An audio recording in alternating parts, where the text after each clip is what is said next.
Whether you're an SDR, a BDE, a commercial director, or a chief revenue officer, this is the show for you. the dirty word in business. And yet, the lifeblood for any business. It's the S word. Sales. This show puts the fun back in sales, where myself, Tash Rebuck, and my co-host, Steph Melodia. deep dive into outreach strategies Review effective sales tactics. and even cold call live on air. Learn from us or laugh at us. That's what we're here for. Now, sit back and relax as we talk about what no one else wants to. Welcome to the S word. Welcome back to the S word. If this is your first time joining us, then a very big warm welcome. I am your host, Stephanie Melodia, and I am joined by the fabulous Tash Rebuck. I was so excited you called me fabulous. I'm Tash Rebuck. and she's fabulous. If you're tuning back in, then we are super happy to have you here. Thank you so much for joining us. Now, today we're going to be sharing some recent sales experiences that we've both been having. I think this is a quasi vent session. Yeah. Just to be like, oh, how do some people get it so wrong? And then conversely, how do some people get it so right? So Tash, I know that you are going through the process of selling your house, which is very stressful and exciting in equal measure. I've actually talked at length at how annoying estate agents are when it comes to sales. So this was meant to be. Yeah, I mean, we actually, before me and my wife even started like the proper process of doing it, we were like, oh, well, maybe we should get some valuations. This was like last year. And I said, don't do it. Don't open that door. The moment you open the door, you will never get rid of them again. Yeah. And, you know, and yes, we have experienced that a little bit, but it was the right time. Yeah. But I think this is also, I'd love to get your thoughts on this, like why sales gets a bad rap. You know, this is why the whole show is called the S word. It's the dirty word in business. Sales. But I think it's that kind of persona, right? These annoying estate agents where you're like, oh my God, don't even open the door. Don't let them. Yeah. But you have opened that door. The time is right. So please, a problem shared is a problem halved, as they say. Yeah, exactly. I'm already feeling sorry for you having to go through this experience. Do you know what's funny, actually, is you shouldn't feel sorry for me.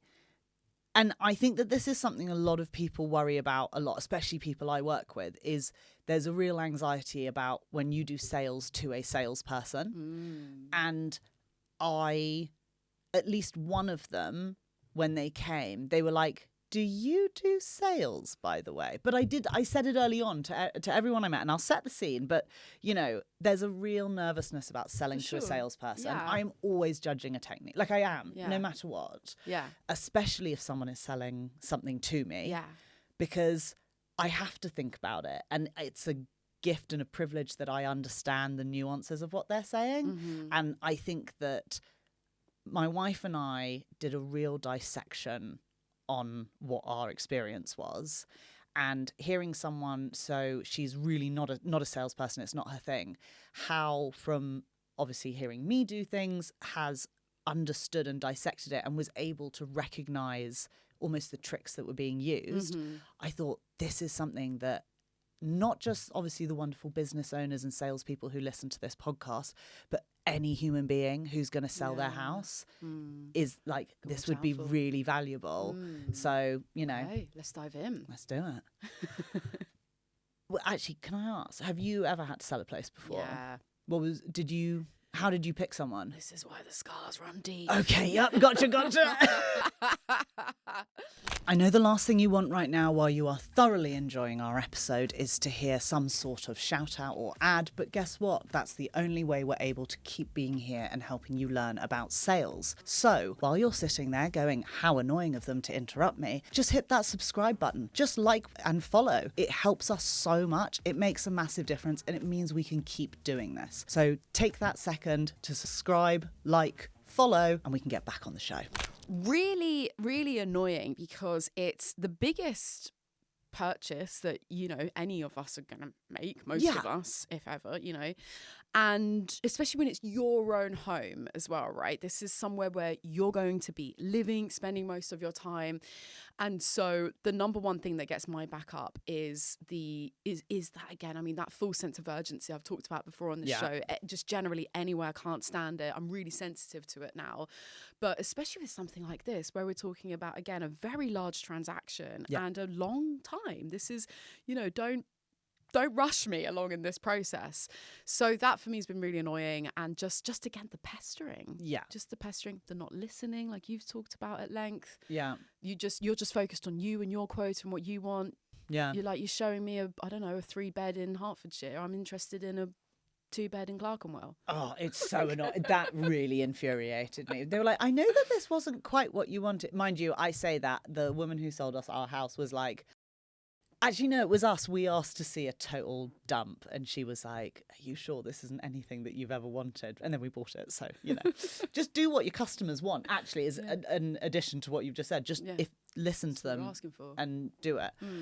So we wanted to mitigate those two things. So I'm very glad that those were the two, because you've set me up wonderfully. Fantastic. And I would like it noted, we almost talked about this over lunch just before, but we just chose not to because it's more interesting to do it here. So aren't you lucky? So we wanted to mitigate those two things. We didn't want to be hounded and we didn't want to have pressure. So we decided to do what I think is like quite a funny idea. We cleaned the house really, really well, got it all prepped and ready. And then we had 3 different agents come over one day. So we had first thing in the morning, over lunch, end of the day. And they were 3 really different kind of organisations. We'd obviously made a big list first and then we shortened it down to the people we liked. But we wanted to see different kinds of approaches and who would be the right fit for us. And we also knew we were going to make a decision the next day. So there was no chasing for them. We were very clear with what we wanted. Nice. It was just, how do you sell to us? It was literally, they had one opportunity to get us as clients. It. Yeah. Taking notes. You got one shot. So what this also sets us up for is a really clear comparison with these 3 different. So we've got a Goldilocks sales process. Yeah, we do. Here. I love it. And they were Goldilocks as well. Like they really, really were. And so it was so funny. All right. So walk us through the first one. So first one, and I think that you could probably like add some insights into this one. We chose purely because we see their signs everywhere in our area. Mm-hmm. They're on the high street. I live in, I'm not going to say it, but just, I mean, not that I think anyone's going to store. Like, who do I think I am? Fuck off, Tash. But I'm not going to say just in case. Some weirdos out there. There are some weirdos out there. And, but I live in an area which is like, it's a very nice little area and it's quite, insular in that, like, if people want to live in that area, they know about it. And if they live there, they kind of never want to leave. So there's one agent who's massive and they're huge. Like this area is quite an affluent it's getting there, but like it's quite an affluent area. So they're really big as a company. Mm-hmm. And the branding is ugly, but it's everywhere. I'd like your insights on that. What you think about that. Mm-hmm. The power of looking good / being everywhere. What's more important in your opinion? Great question. So I'm glad I can add some brand and marketing insights here, because you saying them being everywhere, I'm like, well, there you go. That's already the power, the touch points. The touch points, the awareness, and it helps you to feel more confident when you're choosing them, because there just is that familiarity in your brain. This is a bit more personal. If something can look better, why not make it look better in my view? It definitely does play into more of a premium brand strategy, and this is something to bear in mind, because some brands actively don't want to be looking premium because it will give off this impression that actually like it's not as affordable. And if your strategy is mass and mainstream and accessible and you want to be the Tesco's of the high street, so to speak, then you're not going to come out with like a neutral monochrome serif typeface. So I don't know who this brand is, but I think it sounds like they could have had a little bit of a facelift on the brand. really interesting. Okay. Oh man, this is just like, I don't like, even know who this is. I'd like it noted. We didn't even know we would talk about this until we met for lunch. And so this is turning into a really good one. And I think you're going to enjoy this. I love it. So Okay. that was our thought process. We thought, because we really want to sell our house, we're also very, very realistic about the property market. My family's in property, so I have a little bit of a better understanding on it. But effectively, property prices in London aren't going up. And that's the big issue. They've always gone up. We are stagnant for 10 years. So we're not hoping for a crazy amount. We just really don't want to lose money because we bought a really rubbish house and we spent a lot of time and effort making it really nice. So we thought they'll at least be able to sell it. It's a tough market. They'll be able to do it because they'll have a big resource, but we'll probably just get as much as we can possibly get, but like not crazy.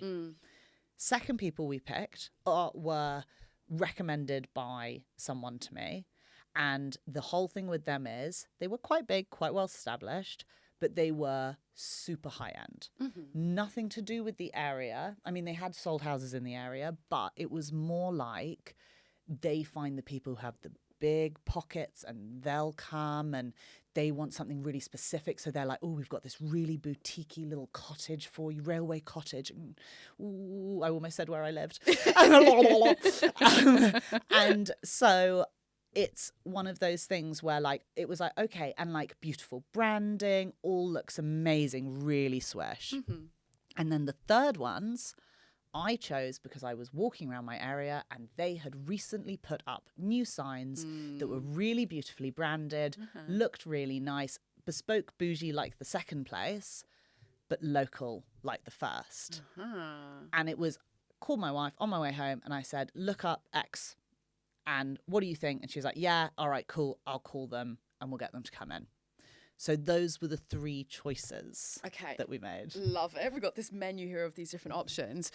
Rory Sutherland, does this name ring any bells to you? That name at all? does Maybe ring slightly. a bell to me. Maybe the same for you listeners. Let us know if you have, if you haven't. But from the marketing world, you would definitely know him. So he's a legend in the marketing space. He's now chairman of Ogilvy, which is a huge top ad agency. Yes. You do know that? Yeah. And he's given. I think I follow him on LinkedIn. He's amazing. He's such a character. He's an expert. Refreshing point. Just tick, tick, tick. Anyway, he actually, in his book Alchemy, which is one of my favorites, he has a section in that which is actually about the power of marketing in estate agents and the fact that.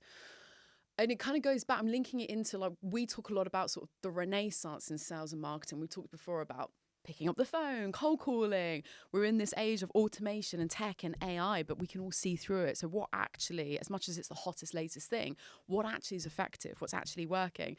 And so that just comes to mind there because he talks about this is just signposts. It's like we don't see that as much anymore because it's all with the shift online. But actually, when you're walking around, case in point here, your story would have made Rory Sutherland incredibly happy, proving his point that you need that physical. He'd be even happier because there was a fourth company that I'd called, and I actually wouldn't have picked the third one. I was going to pick the fourth one, but first I went to their website because I'm a caller, so I tried to call them, no answer. I'm like, that's annoying. Weird. Then I try and use their inquiry form and it won't work, and so again, shout down to my wife because I'm in the office, she's in the kitchen, and I go, we're not using these guys. I can't get in contact with them. And if I can't, how can someone get in contact with them to buy our house? And that was it. Love it. One attempted call, one inquiry form, done for me. Yeah. And now if anyone in the area asks me, who do you use? Oh, did you use XYZ? I'd be like, no, because of this reason. Yeah. No way would you go get in touch with them. It's such table stakes. Yeah. Pick up the phone, respond to an inquiry. Like, come on, what are you doing? And if you can't, now you've got no excuse. There are so many AI chatbots that can be there and do this for you. Like, there's no excuse not to be responsive anymore. 100%. So that's why we chose the people. First guy comes in. So this is the boring branding. I'm trying to think what I should call them. So we have the Asda of estate agents. Okay, you know what? No, I'm going to say that they're kind of like the Sainsbury's. Okay. You know, like they've been around for... No, I think actually Tesco was a really good example. I think we've got like... Yeah, so they're the Tesco's. Then the more like bespoke bigger ones, I'm going to say that they're almost like the Waitrose. Yeah. And then the third one, because they're quite new, I'm going to say they're like a farmer's market. Okay, nice. Okay. Okay, good. I'm loving these analogies. So we had Tesco estate agent first. And you know what? They know the area inside out. They showed me within moments of walking in. In fact, actually, it was from the first phone call I made. He was asking all the right questions. He was like, there's a lot of things about our area that are very specific. He was asking about all of them and was so excited. And from the moment he came in, he asked all the right questions. He asked all about us. He built a really nice relationship. He was professional. It wasn't too flowery. It was very time efficient. He had, at the end, his little preparations. He then, like, of the houses he'd sold, he talked us through what they'd earned, what the process was. And he was just like, and that is it. Okay. Sounds like he's ticking all the boxes. It was really just like if you were to write down a perfect way to pitch without any floweriness, it was exactly that. Great. Like, no fuss. Don't feel especially special. Don't feel like I'm going to change his life. I think he definitely wants us. He also had, and we worked to go on to hear more, but a very low fee, like shockingly low. And I was like, that's going to be the lowest fee we hear all day. So that was guy number one.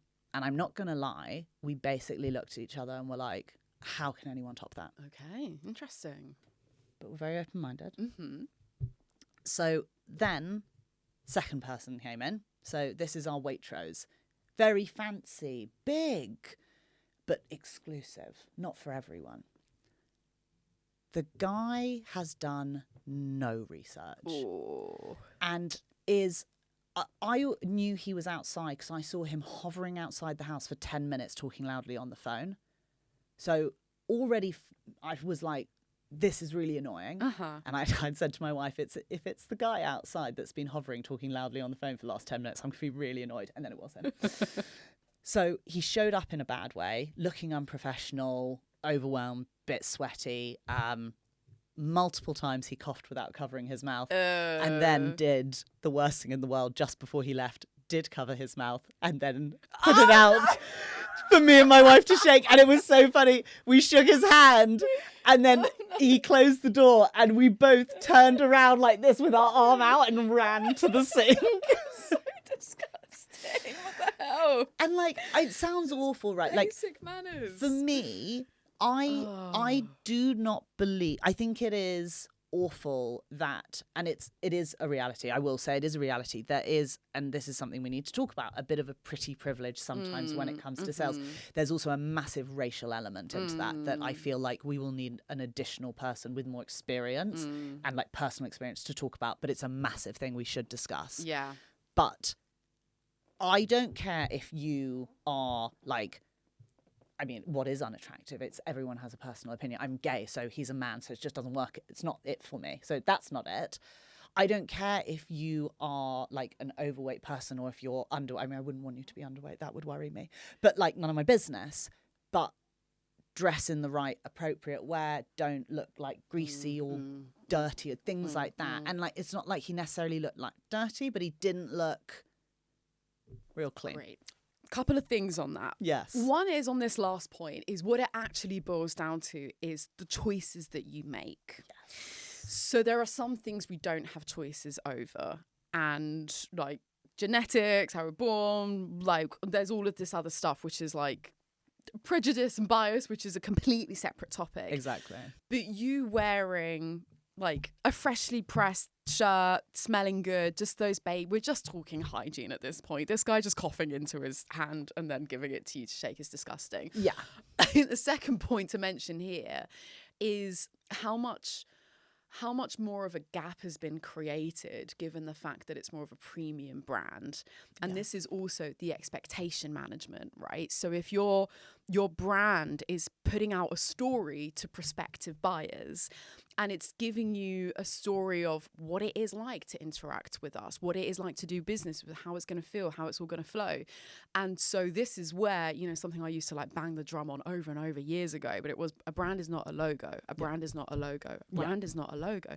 A brand is the experience, every touch point, to your point, that you do have with that company. And so, of course, this man is an extension of that brand. Exactly. And if he's not living up to that, again, it's like he's done the complete opposite and fallen so short of it. Exactly. So he's out of the running. He was, I mean, like, we knew the moment he left it wasn't going to happen. But also, one of the worst things you can do in sales is not have numbers ready.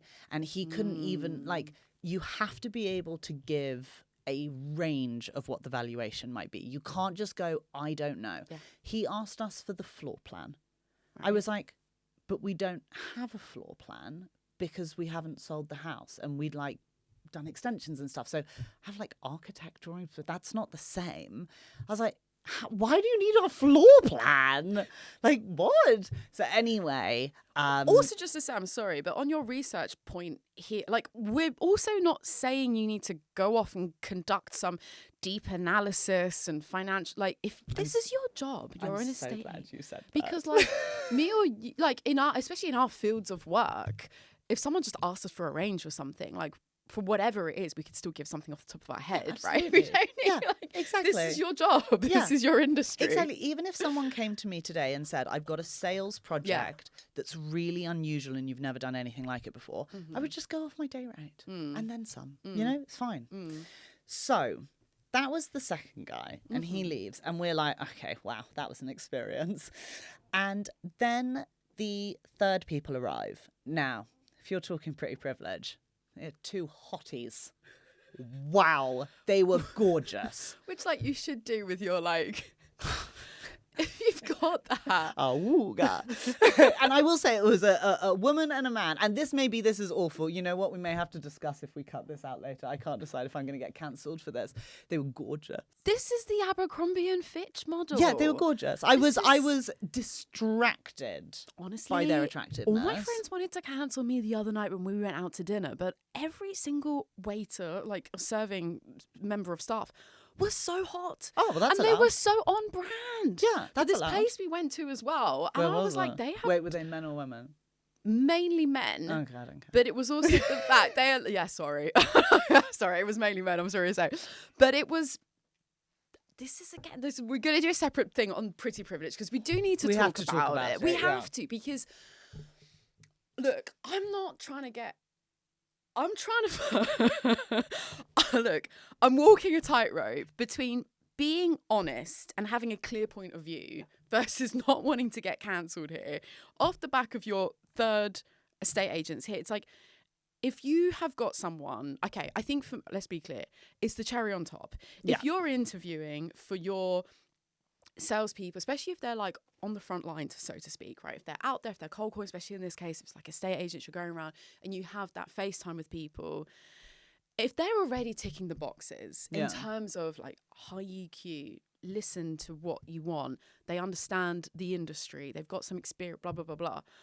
And you've got one that happens to, again, our early point, take pride in how they look. Yeah. Made that effort. And that's the thing. It's not about how they look. It's for me at least, it's not about what their face or their body or anything. It's how they present themselves. Yeah. Like it's more about if you show up to an interview or a sales pitch and you look like you haven't made an effort, then I will take that as what you're telling me. You've not made an effort. It's a representation, and look, it goes every way, right? Like, it's self-expression, and it is... You are telling the world something about yourself. It is a tricky topic, though, and again, we'll do a separate episode on this. Yeah. But what also just comes to mind is, so I don't know if you've heard of Cody Sanchez. Yeah. So she got into hot water by sharing on Diary of a CEO the statistic that women who wear makeup make on average, I don't know, it's like 30% more than women who don't. And the same with men who wear suits. Okay. And it's this same point that we're making here around like presentability, the effort and everything else. But then I obviously understand the problematic side, which is, especially, well, I'm not going to go off track too much here, but especially the women and makeup thing as well, which is like the time, the money, the extra effort that does go into that when there is already a pay gap, a pension gap, a funding gap. There's every single financial gap between men and women. And on top of that, we're supposed to exacerbate that gap even further by spending time and money that we don't already have to look pretty. Yeah. So I do get that. I do feel very, very frustrated by that. But then it's kind of like, is this the game that we're just playing? But it's the same for men. Like, I would say the first 2 agents we had were similar in terms of like age and body type. Feels weird talking about people's bodies. And like look. But first guy, sharp, like suit was like ironed, looked nice, very clean. He'd obviously like lint rolled it, looked very, very smart, clean shaven, hair very neat, all of that. Sounds like a good boy. Mild aftershave, but like a nice smell. And the second guy wasn't, even though he had all of the capability and all of the same parts, but hadn't shaved that morning, hair was unclean, outfit was a bit ruffled. You never know what someone's day has been like, but that is what impacts sales. It speaks to deeper, not issues, but it speaks to something deeper. It speaks to your self-respect, your time management, how your quality of work is. Yeah. If you don't look after yourself when you're trying to get this opportunity, will you look like this when you're showing houses? What if my dream buyer calls you, is shown around and is like, oh, this guy is so gross, it puts you off the property, which like it does happen. Yeah, it does. Of course. So yeah, you need to factor that for in. a lot of reasons, unideal. And I shouldn't just objectify them because they were also fantastic. They were such lovely people. They were so complimentary. Like, they said all the right things. They were so nice about the house. And like their whole business in terms of like as this like bespoke farmers market style store would be, you know, like they story tell and it's all around marketing and they have like really amazing photographers who come around and the quality is just high, so right? Nice. And they're doing a great job. They're understanding what our needs are. They're getting to know us, and it all really makes sense. Here comes the issue. They are new. They've only just come into the area, and the person who started the business is from the area, but he's also probably around our age. And so, again, we're talking about he has probably the same amount of experience as that the other company has existed. Yeah. Or he's been alive the same amount of time the company has existed. So that's a problem, right? And because they haven't been there that long, they only had a very small amount of properties they could use as examples. And they had a really high fee. And I said to them, because I'm all about honesty, I said, look, I really like you. And I think that there's a lot of things that you're saying that really make sense. And I think that in terms of who we'd get on with best to sell the house, it would probably be you guys. However, a big part is fees. And we are talking like almost a 1% difference, which with a house is massive. Yeah. And they really went, we do not negotiate. We don't drop. And I was like, I respect that. Yeah, same. And she was like, we do not negotiate. She was like, on very rare occasions, and so I will ask the guy who manages the company, but only on very, very rare occasions do we drop. And she was like, but as a rule, we don't. And we never go below whatever it was that she said they'd go. And I was like, totally fair enough. Interested to hear what your valuation is. So they leave. Now, we haven't got the valuation yet, but we're basically at this point now where we still know we want the first person because the fees are so much better and really good track record, really good experience. Data is talking at this point.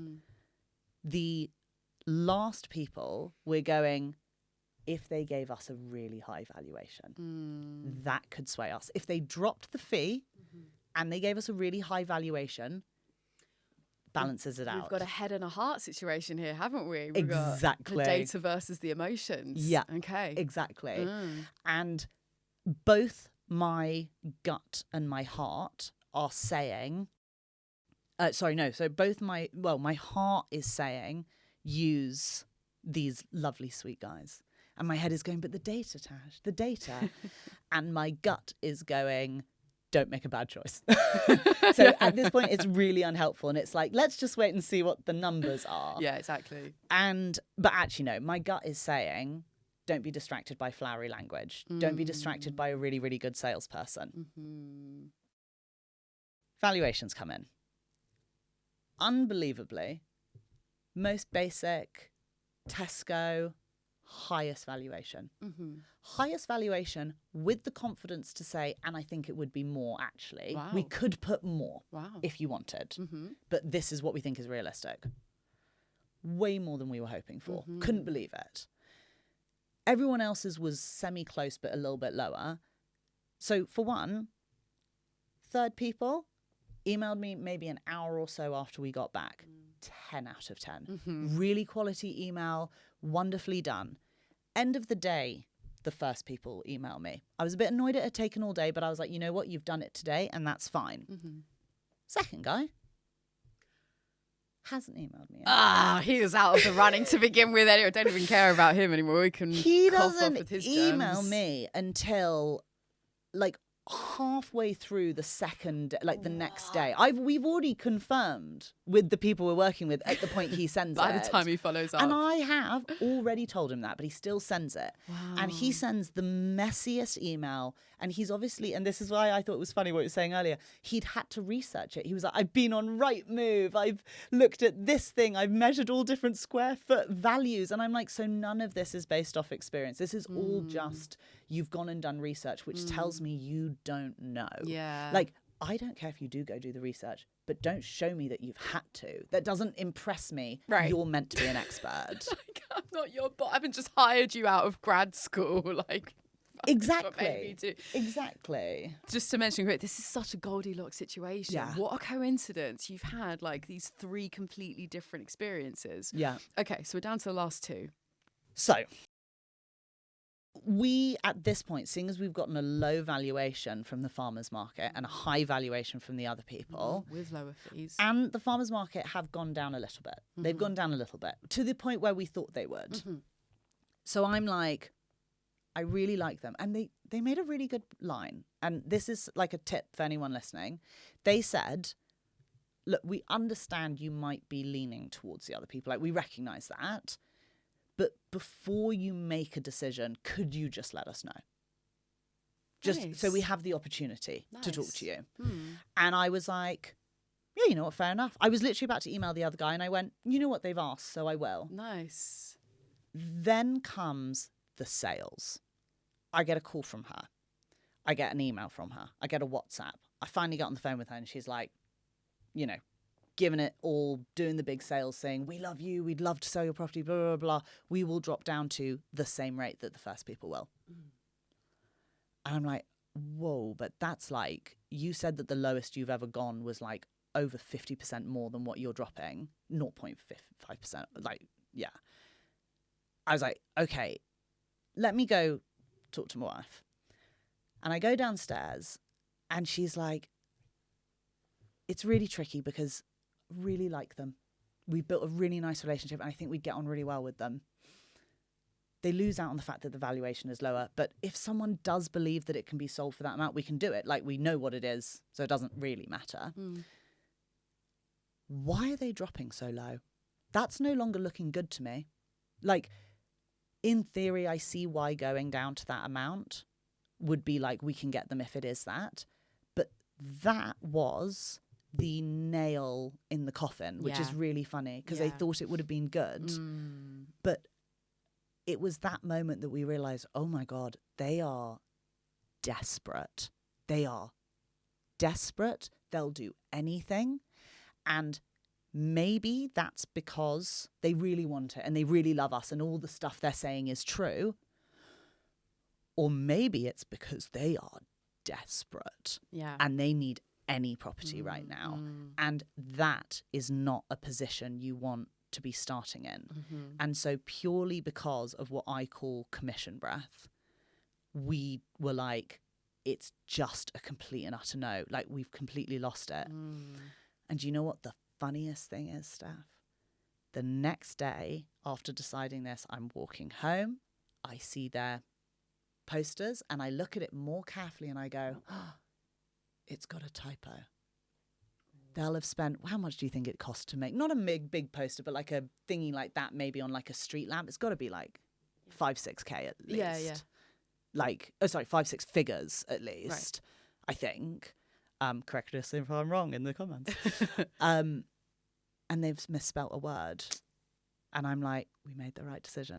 How interesting. Yeah.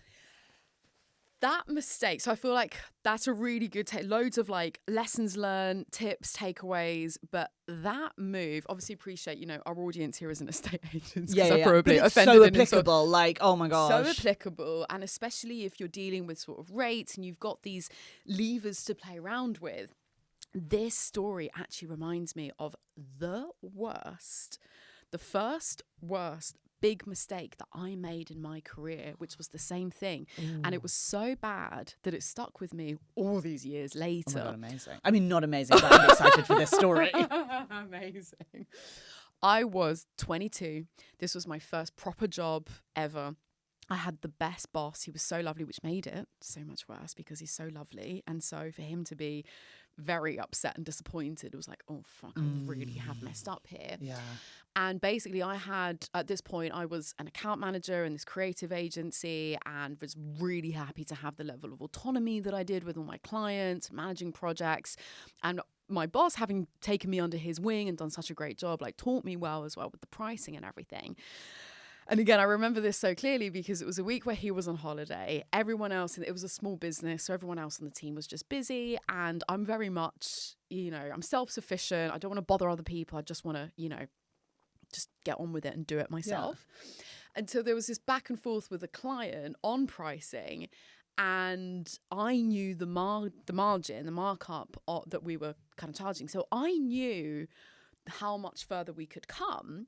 But given again, just to reiterate, I was 22 years old, which when you're at my level, not yours necessarily, but 22, I mean, what a tiny baby. Yeah. Like, first proper job and everything else. So this is where there's so many, for all of AI and everything else, there are just so many, like, just life experiences and things that you have to go through. Yeah. So in my mind, logically, I'm like, there's quite a lot of wiggle room here. And again, I want to get the job. I was also on commission, which speaks to incentives, which I want to talk to you about as well on a sales and marketing episode, right? But how we're incentivized.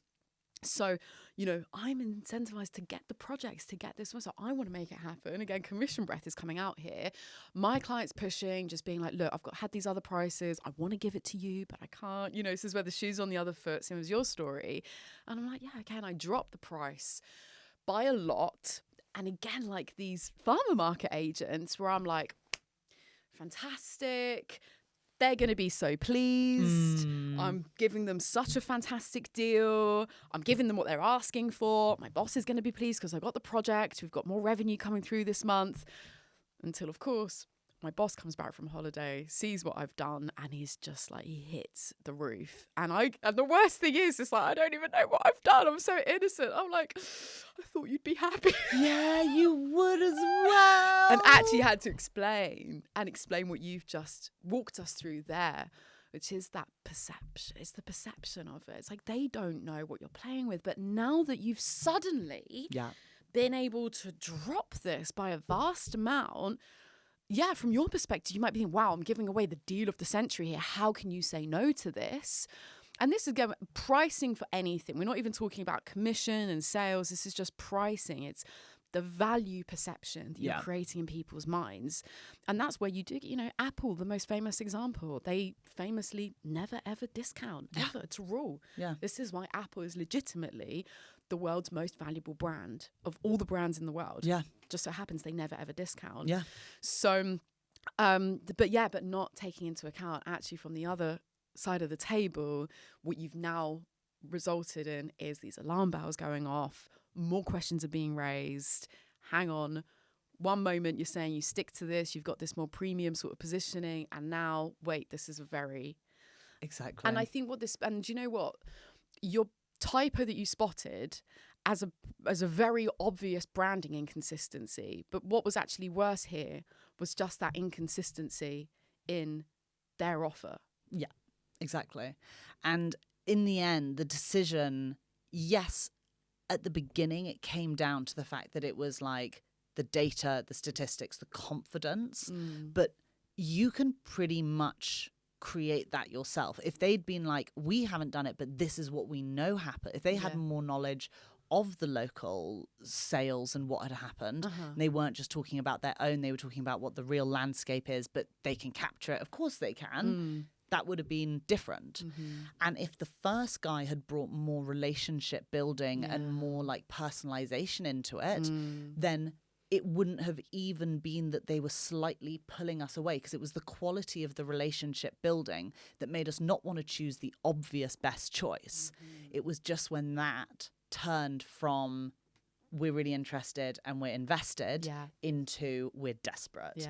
And that was the moment that we were like, And how funny, when the fog lifted, you then noticed the typo afterwards. That's really interesting. I know. And I mean, I got to say, we signed our contract with the other people yesterday, and we've already got a viewing like tomorrow. So it is like, we know we made the right choice now. Good. But it was nerve-wracking. Yeah, absolutely. I can totally imagine. As a sales expert, were there any other good or bad things that you noticed that they did trying to sell to you? So the biggest thing for me was, and I talk about this a lot, was how complimentary everyone really was. And I think that really, really made a difference, because it made me feel like they were they understood the property. And actually, the first and the last were really positive people, and the middle person wasn't, and actually was talking negatively about another property in the area.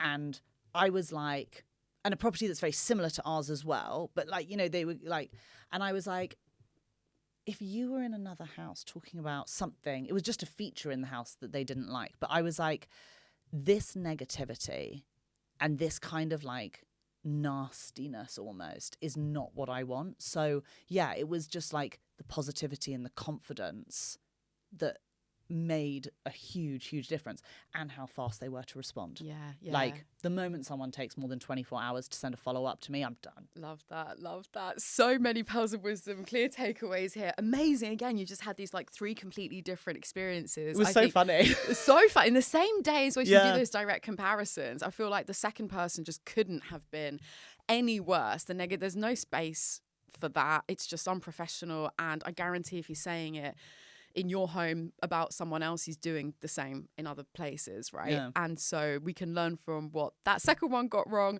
but also what the others got right. Yeah. We hope that you've learned something on this and that you can apply the grueling, stressful estate agent experience that Tash has gone through your own business. And look, I'm sure you've had your own stories, your own experiences, estate agent related or otherwise. We would love to hear from you as always. So if you've got any more to add to the conversation, or again, your own stories, then do get in touch. We'll leave the email address in the show notes, or just leave us a comment wherever you're listening to this. Thanks. See you next time. Thank you. Bye. Bye.